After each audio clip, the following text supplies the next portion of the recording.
مع حقيقة تعويض مستفيدي الضمان الاجتماعي المطور براتب إضافي مع دفعة شهر أغسطس بعد عدم صرف زيادة العيد.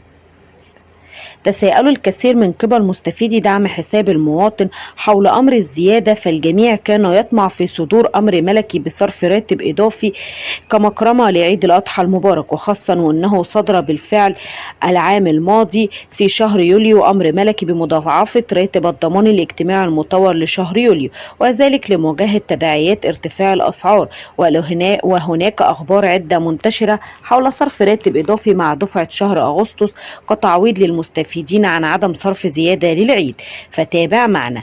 يعيد اليوم الأول من شهر كل ميلادي هو الموعد الرسمي المعتمد لصرف رواتب الضمان الاجتماعي، وأكدت وزارة الموارد البشرية والتنمية الاجتماعية على أنها نظرا لعدم تعارض اليوم الأول من شهر أغسطس مع عطلة رسمية أو أجازة، فسوف يتم صرف الدعم الخاص بالدفعة 20 للضمان بمشيئة الله يوم الثلاثاء الموافق 1 أغسطس 2023.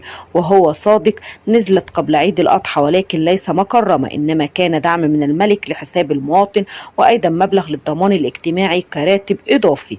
وحقيقة تعويض المستفيد براتب إضافي مع دفعة شهر أغسطس لا صحة لما هو متداول من قبل المواقع الغير الرسمية المصدر وبين المستفيدين على مواقع التواصل المختلفة بشأن صرف راتب إضافي لمستفيدي دعم الضمان المطور مع راتب شهر أغسطس بدلا من صرف مكرمة لعيد الأضحى.